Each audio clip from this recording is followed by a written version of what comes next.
Sehat semuanya? Sehat. Nah, baik anak-anak kami tadi di luar sudah diperkenalkan. Jadi kita masuk di dalam kelas kegiatan belajar mengajar. Nah, jadi sebelum kita mulai kegiatan belajar mengajar, terlebih dahulu marilah kita berdoa yang dipimpin oleh siapa kira-kira? Saya, Pak. Ya, silakan anak kami, Lilis, silakan.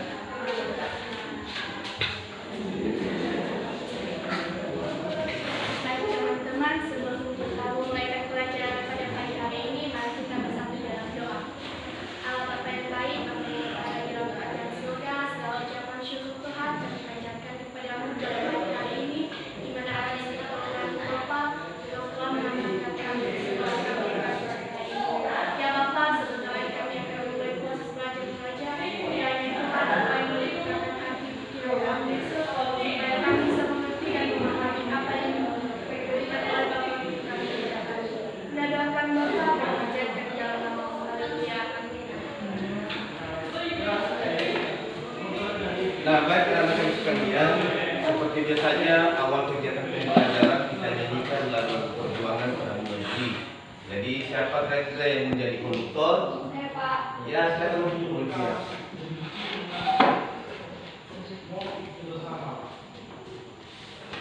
Baik teman-teman, saya akan kita untuk berdiri.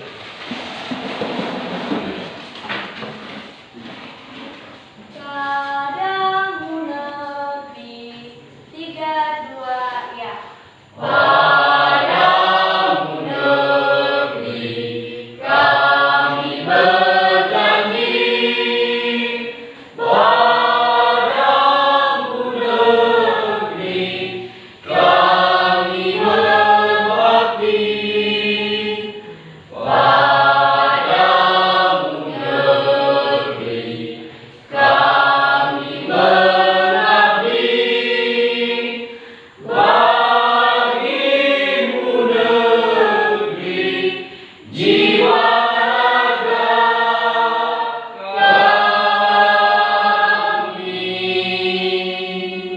Saya persilakan untuk berkomentar. Nah, terima kasih. Sekarang kita cek kehadiran. Siapa ketua kelas? Saya Pak. Hadir semua ketua kelas? Iya Pak, semua hadir. Ya, terima kasih. Seterusnya, tadi ruangan sudah dibersihkan? Sudah, Pak. Baik, anak-anak kami, terima kasih semuanya. Nah, jadi kita lanjut. Materi kita hari ini yaitu ini di atas di PowerPoint, kasus-kasus pelanggaran hak asasi manusia dalam perspektif Pancasila. Nah, jadi anak kami mestinya harus kita mengetahui dulu tujuan pembelajarannya. Nah, jadi di atas tujuan pembelajarannya, yang pertama menghargai hak asasi manusia, kemudian yang kedua bersikap peduli terhadap hak asasi manusia, dan yang ketiga siswa mampu menganalisis kasus-kasus pelanggaran hak asasi manusia. Kemudian siswa mampu menganalisis pelanggaran hak asasi manusia dalam perspektif Pancasila dalam kehidupan berbangsa dan bernegara. Kemudian ini yang terakhirnya adalah menyiapkan hasil analisis pelanggaran hak asasi manusia dalam perspektif Pancasila dalam kehidupan berbangsa dan bernegara. Nah, jadi anak-anak kami seterusnya ini sebelum Bapak jelaskan atau sebelum anak-anak kami melihat nanti langsung link di materinya atau YouTube-nya, ada yang perlu saya tanyakan dulu. Nah, ini menganalisa. Jadi pertanyaan ini di atas adalah hal ini apa pengertiannya dan kemudian apa manfaatnya hak asasi manusia. Jadi siapa yang tahu dulu? Ya, silakan anak-anak kami. Ya, Olivia silakan. Baik, hak asasi manusia itu adalah hak dasar yang dimiliki oleh manusia sejak lahir sebagai anugerah Tuhan. Sedangkan manfaatnya yaitu mengunjung tinggi harkat dan martabat manusia serta menjamin semua warga negara bersama kedudukannya di dalam hukum, sehingga segala bentuk penyiksaan, perlakuan dan penghukuman lain yang kejam, tidak manusiawi atau merendahkan martabat manusia harus dicegah dan dilarang. Baik, terima kasih benar sekali anak kami. Siapa lagi? Siapa lagi yang tahu? Ada lagi? Saya Pak. Ya, silakan Billy. Menurut saya hak asasi manusia itu yaitu hak dasar yang dimiliki oleh manusia atau yang disedar individu dari sejak dia lahir. Sedangkan manfaatnya itu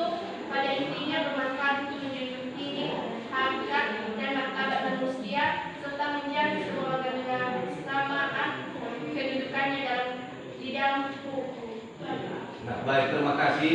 Jawabannya sangat luar biasa, benar semua. Benar. Nah, jadi anak kami ini perlu saya beritahukan juga, menyampaikan juga apa jawaban yang paling benarnya. Nah, jadi ini di atas. Nah, hak asasi manusia adalah hak dasar yang dimiliki oleh manusia sejak lahir sebagai anugerah Tuhan. Nah, kemudian hampir sama dengan tadi yang disampaikan oleh Via, begitu juga tadi si Lilis. Nah, kemudian pentingnya memahami kasus pelanggaran hak asasi manusia dalam perspektif Pancasila adalah karena HAM berperan penting untuk mengatur hak kehidupan kita dari yang paling dasar dan utama, yakni hak untuk hidup, hak beragama, hak berpikir, dan hak berpendapat. Selain itu, ada lagi pasal-pasalnya, ya, yang mendukung dengan pasal 22, yang mendukung dengan HAM ini. Ada pasal 28A sampai dengan 28J, ada 10, ya. Jadi nanti kita pelajari berikutnya. Nah, seterusnya anak kami ada materi yang perlu kita bahas. Ya, ini materinya ada dua. Ya, ada dua, ada dalam bentuk link, ada juga bentuk video. Ya, jadi yang kita pelajari yang pertama sekali adalah dalam bentuk link, beritanya ini. Jadi dari berita ini ada nanti contoh-contoh pelanggaran hak asasi manusia. Ada 5. Ya, ada 5 nantinya. Nah, jadi tolong nanti benar-benar dipahami nih, jadi analisa apa materi-materi yang ada di dalam link ini. Karena nantinya akan saya bentuk nanti kelompok, ya. Setelah anak kami menganalisis, tampil nantinya, ya, tampil setiap kelompok, ya, apa hasil analisis kalian semuanya. Paham? Paham. Terima kasih. Kita lanjut, ini yang pertama kali. Nah, ini judulnya di berita ini 5 contoh pelanggaran HAM yang terjadi di Indonesia beserta dengan penjelasannya. Nah, jadi anak-anak kami ini ada materi-materinya. Ini dia. Ya. Jadi HAM tadi apa HAM tadi? Hak asasi manusia. Ya, jadi inilah literasinya. Sebelum masuk ke contoh-contohnya itu, inilah literasinya. Silakan bacakan si Mita ini. Kasus pelanggaran HAM di Indonesia. Silakan berdiri. Nah, jangan berdiri. Kasus pelanggaran HAM di Indonesia masih menjadi masalah serius yang harus segera ditangani sekaligus mencegah keberadaannya. Sebab penegakan hak asasi manusia atau HAM harus diupayakan oleh setiap orang untuk membentuk rasa saling menghargai antar sesama. Menurut Joel Lacey, HAM adalah hak yang dibawa sejak lahir, sejak berarti melekat pada setiap manusia dan bersifat mutlak. Indonesia turut mengupayakan penegakan HAM dengan membuat sejumlah aturan terkait, di antaranya Undang-Undang Dasar tahun 1945. Ya, baik, terima kasih. Cukup ya, cukup, sudah bagus. Nah, jadi artinya sebelum masuk ke jenis-jenisnya, ada literasinya. Ini literasinya bacaan dulu. Ya, jadi artinya biar lebih paham anak-anak kami apa itu HAM. Ya, pengertian HAM, kemudian undang-undangnya. Itu tadi yang Bapak bilang tadi bahwa ada ketetapan MPR. Inilah dia. Ya, ini dia. Ya, ada 17 nomor 17 MPR. Kemudian tadi ada yang mendukungnya pasal 28A sampai dengan J. Nah, jadi inilah literasinya. Hanya cuma literasi dibacakan sebelumnya agar lebih dipahami oleh anak-anak kami. Seterusnya masuk ke jenis-jenisnya. Ya, inilah jenis-jenisnya. Nah, jenis-jenisnya ada dibagi dua dulu dalam kategori pelanggaran. Jadi ada pelanggaran HAM ringan, ada pelanggaran HAM berat. Nah, jadi pelanggaran HAM ringan itu adalah, ya, ini dia di bawah. Ya, seperti gambar ini. Ya, ada juga di media. Ini media. Ya. Jadi anak-anak kami gambar ini seperti juga dengan PowerPoint di atas. Ya, kira-kira apa ini? Siapa tahu? Saya Pak. Ya, silakan menghubungi. Membuli teman sesama. Benar sekali. Siapa lagi? Ya, silakan benar. Mengejek. Ya, benar. Nah, jadi sangat benar. Inilah termasuk ya kategori contoh pelanggaran HAM ringan. Mengejek ini anak-anak ini seperti si Meta, ada si Meta yang kan si cantik. Ya, siapa kira-kira ini? Juli. Ganteng, ya ganteng. Ya, jadi jangan seperti begitu anak-anak yang ada di atas ini. Mengejek tempat termasuk pelanggaran HAM ringan. Ya, HAM ringan dan bisa nantinya membawa ke depan agak stres gitu tadi ya. Ya, jadi jangan seperti begitu. Jangan tiru dengan media-media ini media tadi. Ya, undang-undang tadi ini juga ada di bawah di atas ini, ada di media. Ya, ini dia. Ya, begitu juga dengan kementerian HAM ada di sini, media ada. Ya, paham? Paham. Seterusnya ada pelanggaran HAM berat. Nah, ini dia. Ya, pelanggaran HAM berat. Siapa yang bisa membaca contoh pelanggaran HAM berat? Ya, silakan, Meta. Contoh pelanggaran berat yaitu pembunuhan, penganiayaan, perampokan, perbudakan, dan penyanderaan. Benar sekali. Siapa lagi? Ada lagi? Nah, jadi sudah bagus ya, sudah banyak apa yang disampaikan teman-teman kalian. Teman kalian ini Meta. Jadi artinya inilah contohnya di atas. Misalnya pembunuhan. Tahu pembunuhan? Tahu. Ya, ini penganiayaan, perampokan, dan perbudakan. Nah, inilah contoh-contohnya dengan jenis pelanggaran HAM. Seterusnya, ya ini dalam bentuk video. Ada contoh juga pelanggaran hak asasi manusia. Ya, ini videonya saya potong buka dulu.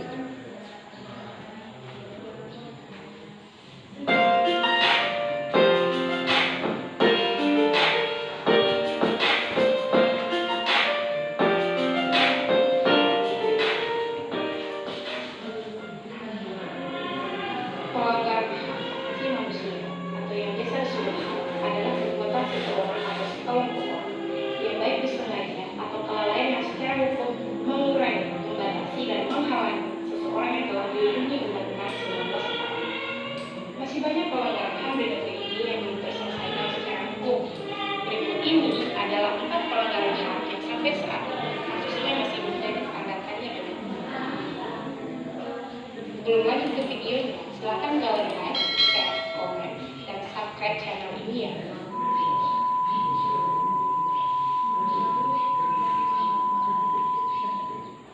Satu, tragedi Trisakti. Tahun 19 sipil, Heri Hartanto, Fakultas Teknologi Industri, dan Hendriawan Si, Fakultas Ekonomi. Dua, Marsina.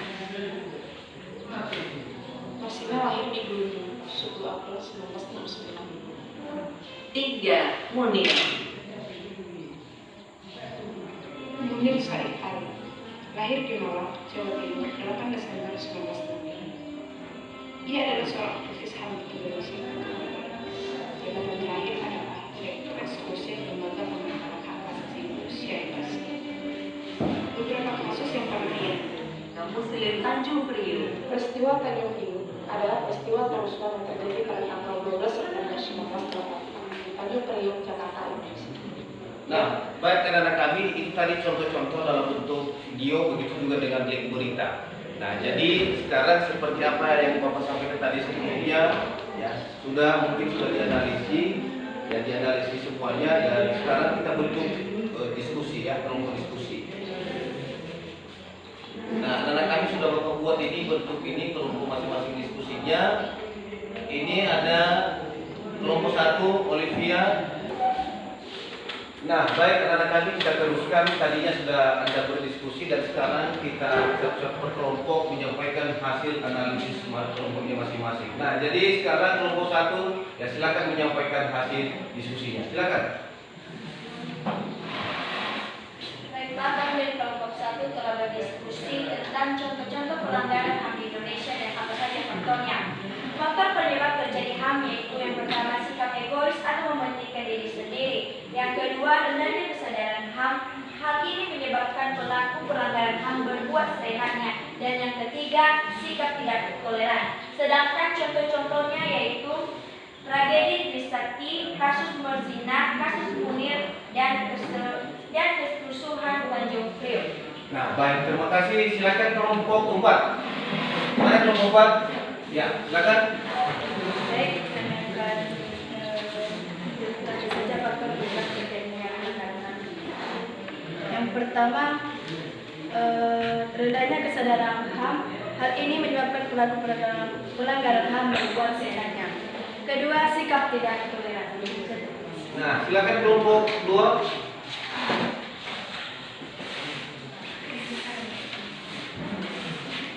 Ya, enggak apa-apa. HAM di Indonesia yaitu sikap egois atau mementingkan diri sendiri. Sikap ini akan menyebabkan seseorang selalu menuntut hanya sementara kewajiban sering diabaikan. Kedua, sikap tidak toleran. Nah, baik ya, terima kasih. Jawabannya sudah bagus semuanya. Bagi kelompok yang masih belum, nanti mungkin minggu depan saya tanya kembali ya. Iya, Pak. Nah, jadi seterusnya tadi sudah kita pelajari semuanya dengan HAM. Ya. Jadi jika ada pertanyaan yang perlu ditanyakan tentang HAM ini, contoh-contoh pelanggaran HAM ini, silakan. Ya, ada yang perlu ditanyakan? Ya, silakan satu orang saja mewakili si berkat. Bagaimana Pak jika kasus HAM ini tidak ditangani secepatnya, khususnya di negara Indonesia? Adakah prosedur penanganan berikutnya untuk disidangkan? Nah, baik anak-anak kami ada ya. Jadi yang sebenarnya ini untuk kasus ini jika tidak ditangani secepatnya maka ya itu akibatnya dalam ya Indonesia itu sendiri. Jadi artinya anak kami jadi harus secepatnya. Jika tidak ada ya menangani secepatnya HAM ini adalah ada prosedurnya.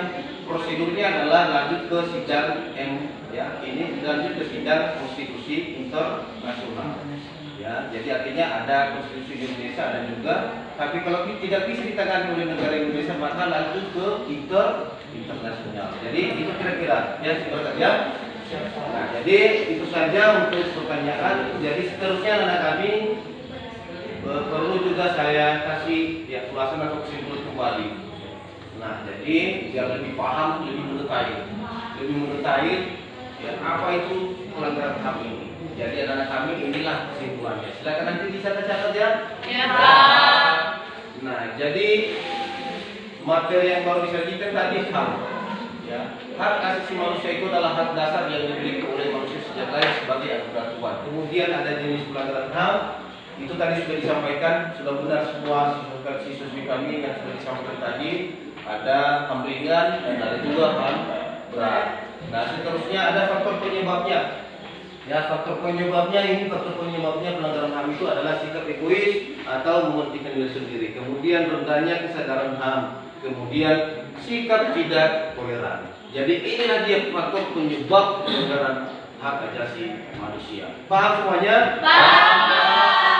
Seterusnya anak-anak kami ini nanti materi-materi ini ya ada di halaman 6 ya di buku paket ya nanti diambil dan kemudian minggu depan dipindahkan ke buku materi. Bapak cek minggu depan. Siap. Seterusnya bagi anak kami ya ini yang paling terakhirnya adalah nanti dibuat soal-soal ini sebagai penugas ini. Ya, ada tugas dari Bapak ya. Ini dari silakan nanti lihat di slide ini. Ya, ada 5 ya. Ini sebagai tugas nanti di rumah. Yang pertama jelaskan mengenai pelanggaran hak asasi manusia, kemudian seterusnya. Silakan catat anak kami. Pak.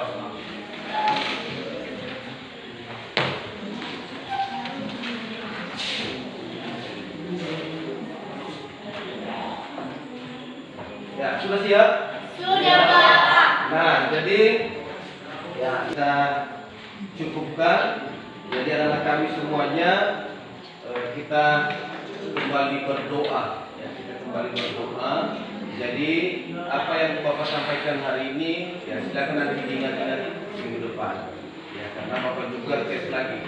Kemudian yang sudah berperan aktif pada pagi hari ini, maka saya pastikan, Bapak pastikan ada tambahan nilai. Ya. Jadi lagi anak-anak kami yang Nah, jadi sekarang penutup pembelajaran kita pada pagi hari ini adalah silakan anak-anak kami berdoa. Ya, siapa yang kira-kira? Silakan.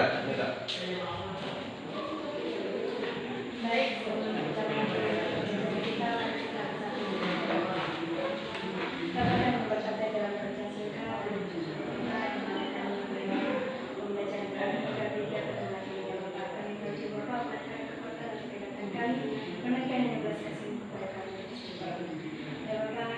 Apa yang kita coba dapatkan darinya Bapak, semoga kami dapat mengambil dari